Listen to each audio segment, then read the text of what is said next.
ایک کے سر پہ اللہ تعالیٰ ولایت کا تاج سجا دیتا ہے تو اللہ کے اولیاء، ان کا قرب، ان سے محبت، ان کی صحبت کہ قرآن مجید فرقان حمید میں رب کریم نے ارشاد فرمایا یا ایھا الذین آمنوا اتقوا اللہ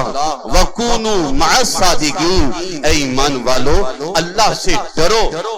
اور سچوں کے ساتھ ہو جاؤ۔ چنگے بندے دی صحبت یارو جیوے دکان تارا، سودا بھاوے مل نہ لئیے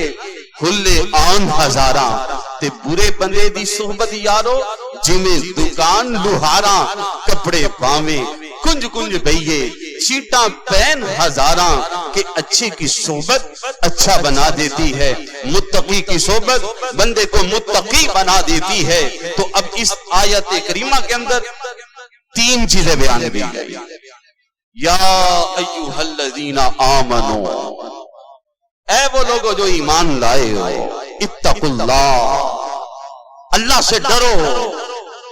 وکونوا مع الصادقین، سچوں کے ساتھ ہو جاؤ۔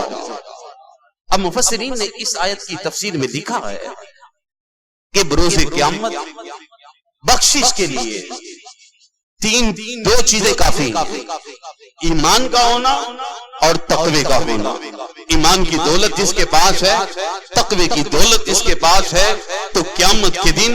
بخشش کے لیے یہ دو چیزیں کافی تھیں۔ تو تیسری چیز وَكُونُوا مَعَ الصَّادِقِينَ، کہ سچوں کے ساتھ ہو جاؤ۔ اس تیسری چیز کو جو بیان کیا گیا ہے مفسرین فرماتے ہیں اس کی وجہ یہ ہے کہ جب اللہ تعالیٰ کسی کو مال عطا کرتا ہے تو مال کا مل جانا یہ کافی نہیں، بلکہ اس کی حفاظت کرنا بھی ضروری ہے۔ جس کے پاس مال ہے وہ اس کی حفاظت کرتا ہے، اسے صندوق میں رکھتا ہے، اسے الماری میں رکھتا ہے، اسے بینک میں رکھتا ہے کہ کہیں ایسا نہ ہو کہ چور حملہ نہ کر دے، چور چوری نہ کر کے لے جائے۔